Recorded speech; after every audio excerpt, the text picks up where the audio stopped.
Hello बच्चों, आज हम लोग नेमिंग ऑफ साइक्लिक कंपाउंड सीखेंगे। साइक्लिक कंपाउंड का नाम लिखना सीखेंगे। तो इसमें कुछ सर्टेन्स रूल होते हैं। पिछले क्लास हमने बॉन्ड लाइन नोटेशन पढ़ा था, 7वां लेक्चर, ये 8th लेक्चर होगा। और यहाँ पे हम लोग पढ़ने जा रहे हैं नेमिंग ऑफ साइक्लिक कंपाउंड। इसमें कुछ सर्टेन्स रूल होते हैं। इसमें सबसे पहला रूल है naming of cyclic compound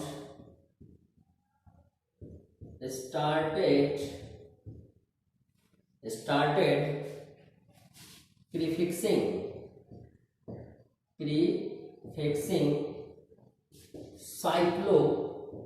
prefixing cyclo before the name of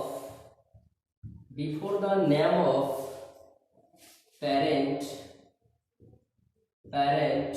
chain। मतलब साइक्लिक कंपाउंड के नेमिंग में सबसे पहला रूल ये होता है कि साइक्लिक कंपाउंड को नाम लिखने से पहले हम लोग साइक्लो वर्ड यूज करते हैं। पेरेंट चेन के नाम लिखने से पहले साइक्लो वर्ड यूज करते हैं। एग्जाम्पल के लिए, जैसे सपोज दैट इस तरह से कोई कंपाउंड है, तो इसका नाम हम लोग लिखते हैं सॉरी, ये बेंजीन वाला नहीं, अभी देखेंगे। सिंपली है cyclo, 1 carbon, 2 carbon, 3 carbon, 4 carbon, 5 carbon, 6 carbon, cyclohexane. अगर उसी तरह से 4 कार्बन का है तो क्या बोलते हैं? 4 कार्बन के लिए ब्यूटेन। मतलब इसमें पेरेंट चेन 4 कार्बन का है, 1 2 3 4।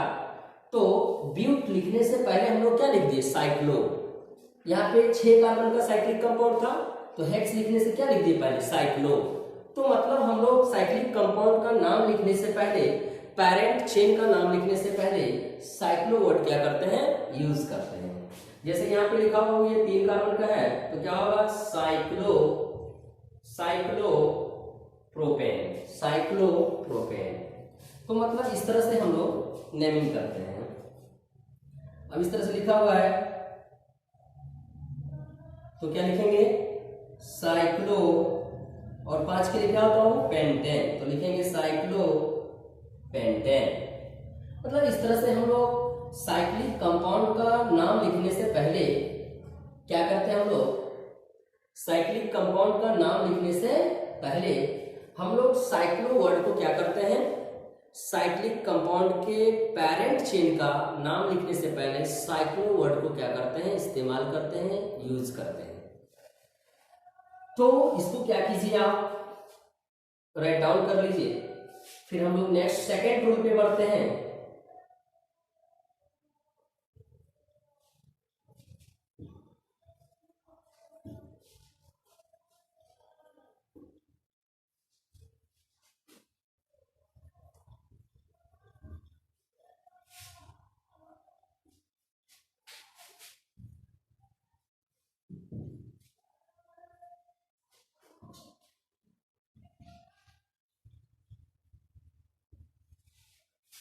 रूल सेकेंड है बाबू कि इफ 2 सब्स्टिट्यूएंट आर प्रेजेंट,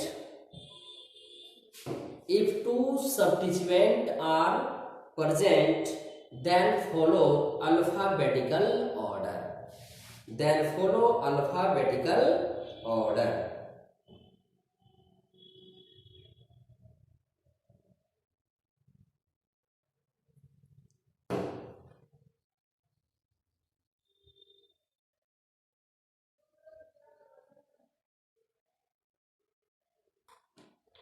क्या है सेकंड रूल बाबू? If 2 different substituent are present, if 2 different substituents are present in cyclic compound, then follow alphabetical order.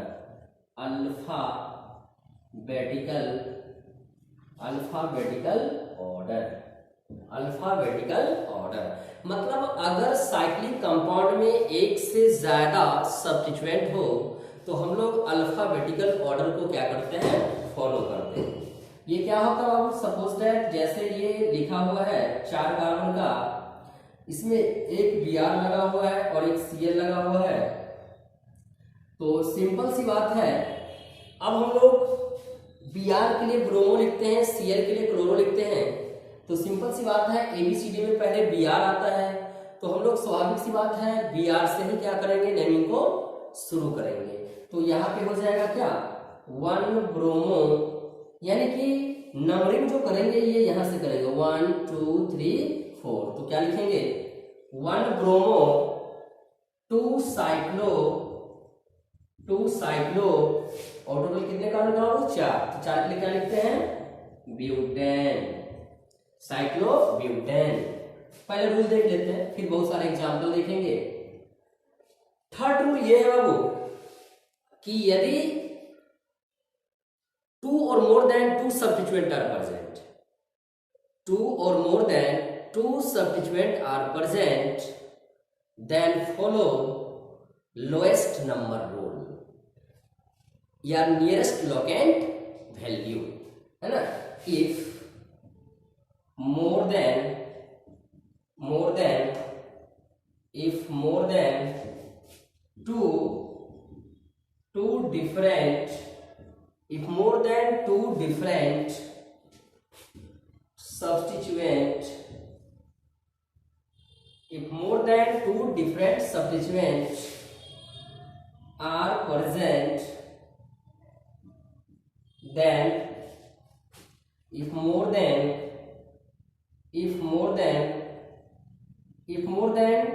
two different substituents are present, then if more than two different substituents are present, then follow lowest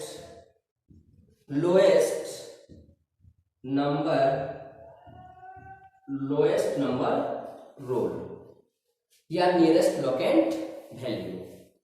मतलब ये कहता है कि अगर 2 से ज्यादा substituent हो तो फिर हम लोग नियरेस्ट लोकेंट वैल्यू देखेंगे कि किधर से काउंटिंग करने के बाद ब्रांच जो है, सब्स्टिट्यूएंट जो है वो नजदीक पड़ रहा है, जैसे एग्जांपल के लिए यहीं पे हम लेते हैं कोई नहीं, हमको लगता है कि इसको आप राइट डाउन कर लीजिए, फिर एग्जांपल हम देते हैं तो ज्यादा बेटर क्लियर से लिखेंगे हम लोग।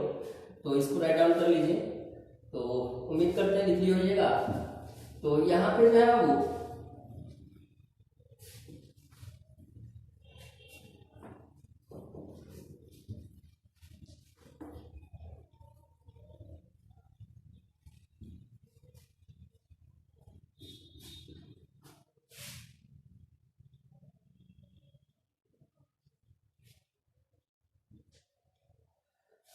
अब ये वाले रूल के लिए देखते हैं बाबू एग्जांपल, जैसे कि सपोज दैट ये है, इस तरह से लिखा हुआ है और एक से ज्यादा है, क्लोरीन है, सपोज दैट ब्रोमीन है, और यहाँ पे चलिए CH3 ही लगा हुआ है, मिथाइल ही लगा हुआ है। तो यदि 2 से ज्यादा सब्स्टिट्यूएंट लगा रहता है तो फिर हम लोग नियरेस्ट लोकेंट वैल्यू को या रूल को क्या करते हैं, फॉलो करते हैं। तो यहाँ पे ब्रोमीन के लिए ब्रोमो लिखते हैं, क्लोरीन के लिए क्लोरो लिखते हैं और CH3 के लिए मिथाइल लिखते हैं। तो सिंपल सी बात है, अगर हम बाबू यहां से 1 माने तो 1 2 3 4 5 6, अगर यहां से 1 मानते तो आप देख रहे हैं कि यहाँ पे 1 होता, यहाँ पे 1, यहाँ पे 2, यहाँ पे 3, यहाँ पे 4, यहाँ पे 5, यहाँ पे 6, डिस्टेंस ज्यादा हो जाता सब्स्टिट्यूएंट का। अगर यहां मानते 1 2 3 4 5 तब पर भी ज्यादा हो जाता। अगर यहां मानते 1 2 3 4 तो इधर से क्या हो रहा है बाबू 1 3 4, लेकिन इधर से क्या हुआ बाबू 1 2 4। तो सिंपल सी बात है ये और ये बराबर है, तो यहाँ पे 3 है यहाँ पे 2 है, तो यही नियर हो रहा है, यानी कि नंबरिंग ये मेरा सही है। तो इसके अकॉर्डिंग Br के लिए ब्रोमो लिखते हैं, CH3 के लिए मिथाइल लिखते हैं और Cl के लिए क्लोरो लिखते हैं। तो पहले ABCD में ब्रोमो तो लिखेंगे 4 ब्रोमो और क्या हो जाएगा 4 ब्रोमो 1 क्लोरो 1 क्लोरो और क्या हो जाएगा 2 मिथाइल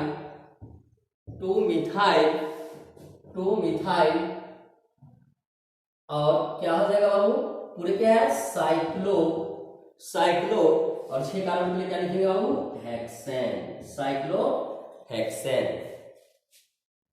क्लियर है बाबू।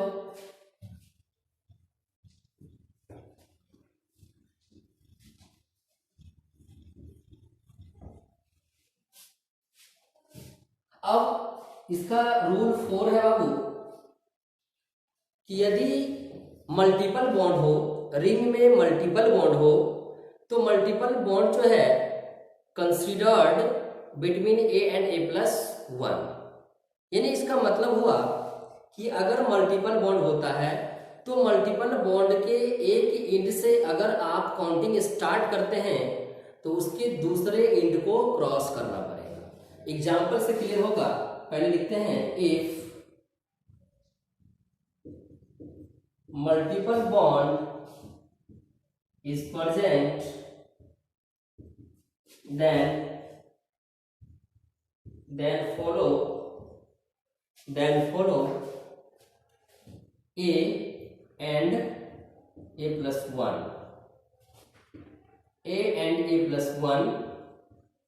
rule। A+1 रूल इसका मतलब ये हुआ कि जैसे एग्जाम्पल के लिए ये इस तरह से हम लिख दें, अगर यहाँ पे डबल बॉन्ड है तो अगर आप यहां से 1 स्टार्ट करते हैं तो आप यहां 2 करना पड़ेगा, यानी कि अगर इसके जगह पे 1 लेते हैं तो इसका अगला जो होगा पॉइंट वो 1+1 होगा यानी कि 2 होगा। यानी कि जस्ट डबल बॉन्ड के एक एंड से अगर आप स्टार्ट करते हैं तो डबल बॉन्ड के दूसरे एंड को क्रॉस करना पड़ेगा, यानी कि 1 2 3 4। डबल बॉन्ड के एक एंड से स्टार्ट करते हैं तो डबल बॉन्ड के दूसरे एंड को क्रॉस करना पड़ेगा। तो यहाँ पे इस तरह से हम इसका नाम लिखेंगे साइक्लो ब्यूट, और 1 पे है तो डायरेक्ट ब्यूटीन, साइक्लो ब्यूटीन। अब देखिए इस पे एग्जाम्पल और भी हम करते हैं, जैसे इस तरह से कोई दे दे आपको और यहाँ पे सपोज दैट मिथाइल लगा दिए, यहाँ पे डबल बॉन्ड लगा दिए, तो आप डबल बॉन्ड के किसी एक छोर से क्या करेंगे स्टार्ट करेंगे।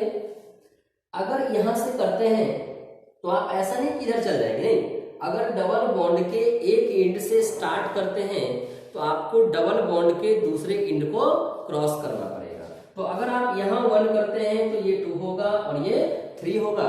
तो आप देख रहे हैं कि 3 पे क्या है मिथाइल है, तो लिखेंगे, तो सिंपल सी बात है, यहाँ पे अगर किए तो 1 2 3 हो जा रहा है, यहाँ पे भी करते तो 1 2 3 हो जाता।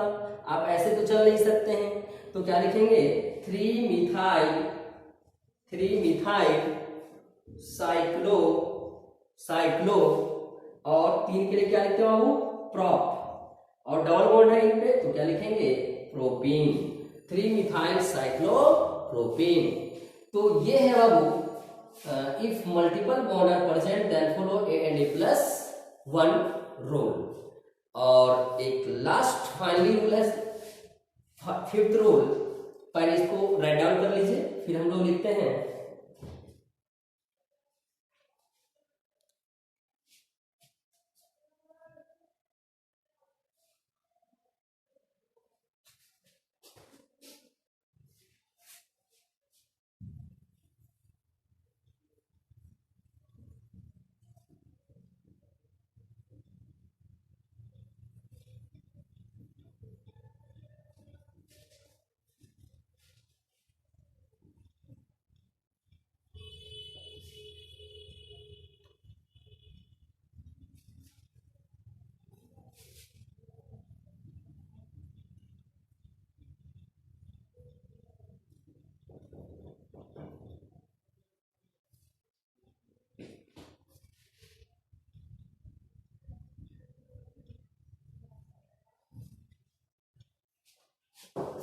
रूल फिफ्थ है बाबू कि यदि साइक्लिक अगर रिंग में कार्बन का नंबर साइड चेन से ज्यादा हो या साइड चेन के बराबर हो तो उस कंडीशन में हम लोग पेरेंट चेन जो है साइक्लिक कंपाउंड को ही क्या करते हैं, कंसीडर करते हैं। यानी कि if number of carbon in number of carbon in ring greater than or equal to number of carbon in side chain then cyclic compound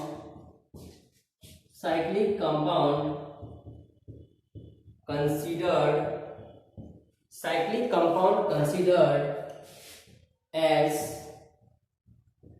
parent chain, cyclic compound considered as parent chain। मतलब अगर ring में carbon का number side वाले chain के बराबर हो या ज्यादा हो तो उस कंडीशन में हम लोग रिंग वाले को ही क्या करते हैं, पेरेंट चेन कंसीडर करते हैं। एग्जाम्पल के लिए जैसे suppose that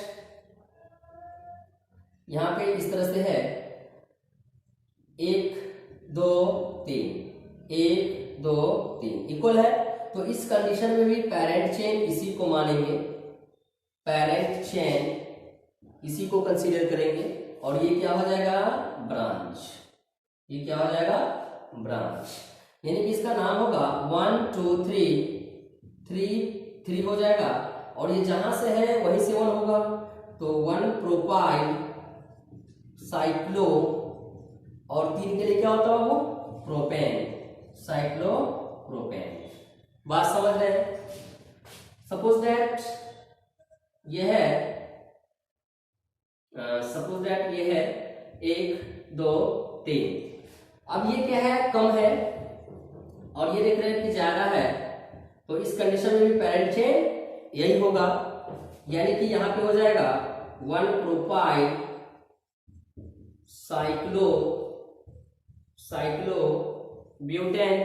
cyclobutane.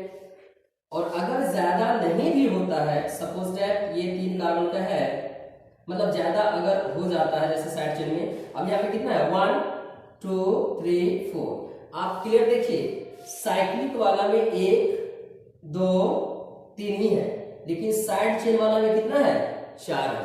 Side chain में 4 है और साइक्लिक में 3 है, तो इस कंडीशन में ये ब्रांच हो जाएगा और ये पेरेंट चेन हो जाएगा। ये पेरेंट चेन और ये हो जाएगा आपका ब्रांच। ये हो जाएगा आपका ब्रांच। नाम क्या होगा, तो अब ये तो ब्रांच हो गया, प्रीफिक्स हो गया, तो ये क्या है, साइक्लोप्रोपाइल। वाई इसलिए कि अब ये ब्रांच हो गया, तो क्या लिखेंगे, साइक्लोप्रोपाइल 1 2 3 4 के लिए क्या लिखते हैं, ब्यूटेन, साइक्लोप्रोपाइल ब्यूटेन। तो मतलब इस तरह से हम लोग क्या करते हैं बाबू, नेमिंग करते हैं।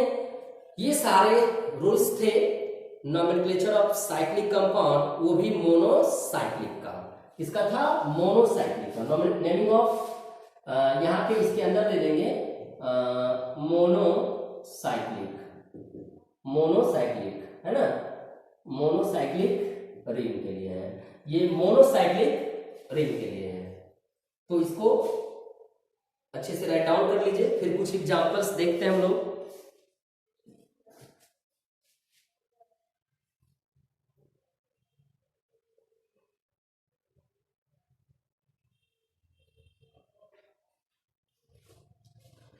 उम्मीद करते हैं आप लोग लिख लिए होंगे।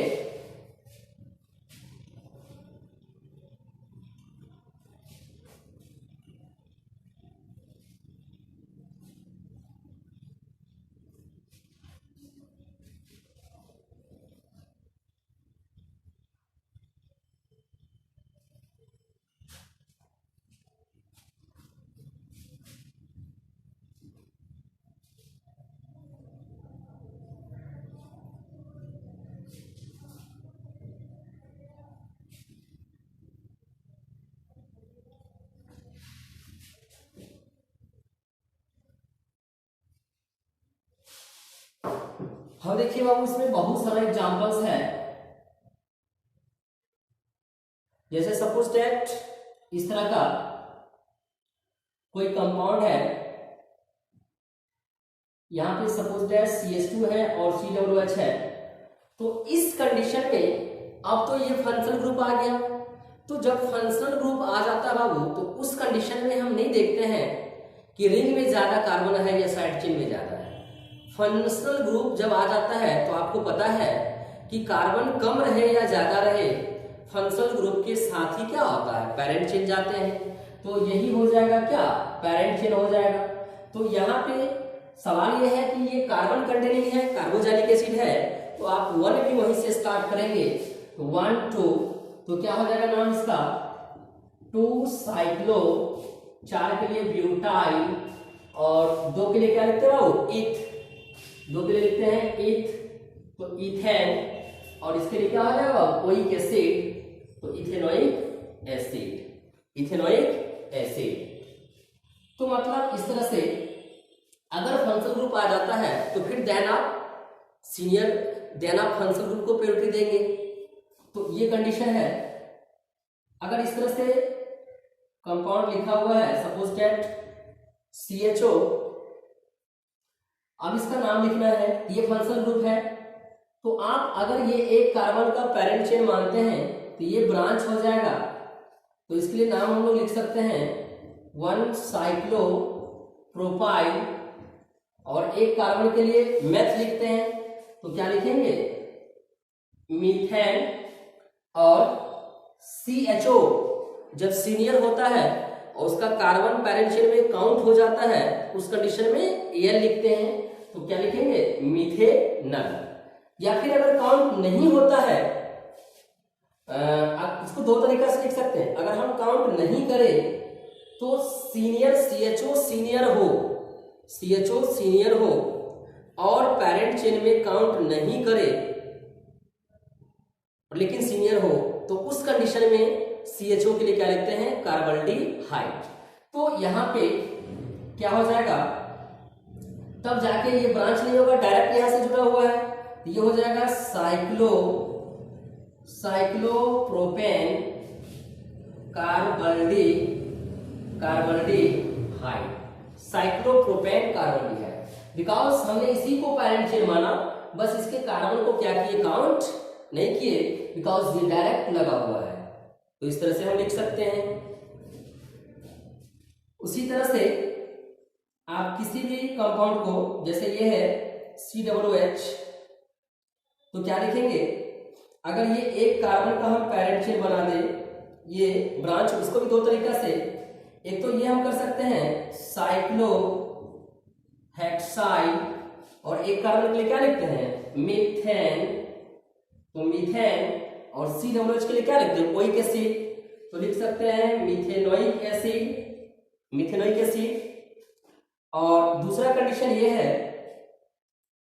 कि आप इसी को पैरेंट चेन माने और इसको हम लोग रिंग में काउंट नहीं करें, इसी को पैरेंट चेन माने, इसको रिंग में काउंट नहीं करें, तो फिर हम लोग लिख सकते हैं इसके लिए लिख सकते हैं साइक्लोहेक्सेन,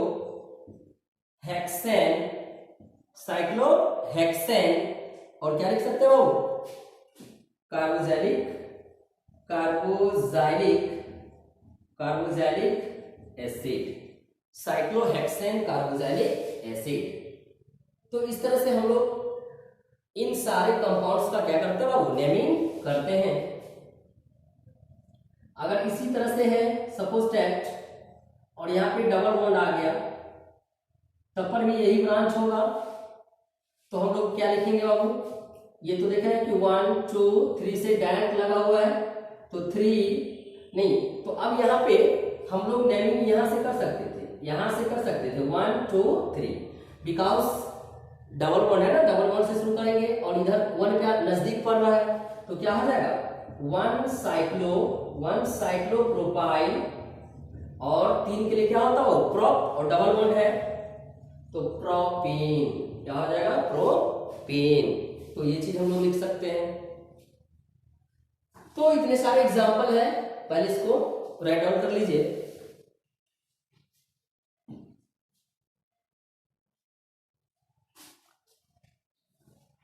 अब हम लोग इसमें कुछ और एग्जांपल्स करेंगे और देन एक एरोमेटिक कंपाउंड का भी नोमेनक्लेचर होता है, उसको भी देख लेंगे। मतलब एक और लेक्चर देखेंगे तो मोनोसाइक्लिक खत्म हो जाएगा और देन उसका नेक्स्ट लेक्चर में हम लोग साइक्लो बाइसाइक्लो, मतलब 2 लेक्चर में नोमेनक्लेचर जो है अब क्या हो जाएगा, फिनिश हो जाएगा, है ना। यानी कि ये 8वां लेक्चर है, 9 और 10 में नोमेनक्लेचर क्लियर हो जाएगा। इसमें कुछ और बहुत सारे तरह के एग्जांपल्स को देखेंगे, फिलहाल इतना पढ़ के आएंगे। Okay, thank you.